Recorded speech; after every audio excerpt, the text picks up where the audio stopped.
Hello guys, good afternoon. Ayan o, bunga.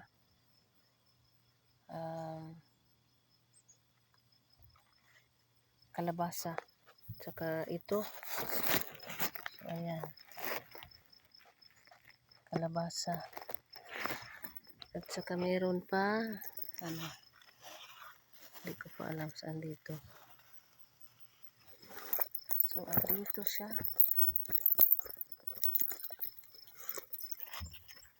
So, ayan. Kalabasa. Maliit na bunga, kaumpisa pa lang. So, ito yung sinidlings ko nung summer. O, ayan. Bunga. So, ayan, umpisa na. So,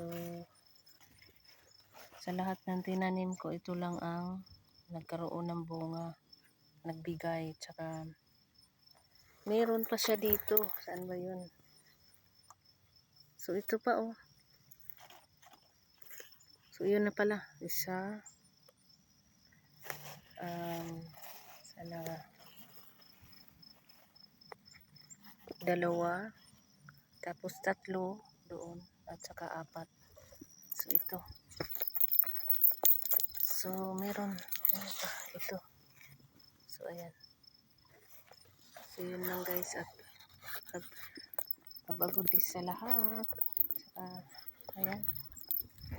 Yung garden ko ay malinis na. Ito hindi ko pa napiko. So, ayan. So, ito dito. Tinanggal ko yung strawberry at nilipat ko dito. So, ayan. Strawberry. Ayan yung strawberry ko.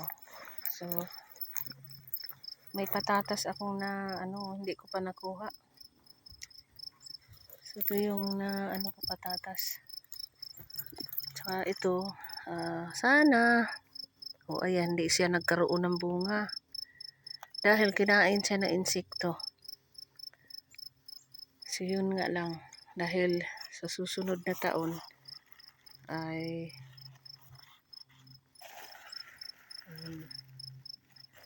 maglalagay na ako ng net para dito. So, ito kapag hindi mamumunga ay tatanggalin ko rin yung kalabasa na yan. So, yun lang at have a good afternoon sa lahat dahil yung aking sayuti ay hindi namumunga at ako'y inuutusan pa bibili doon sa labas. So, ayan yung kamatis ko. So, yun lang guys at have a good afternoon.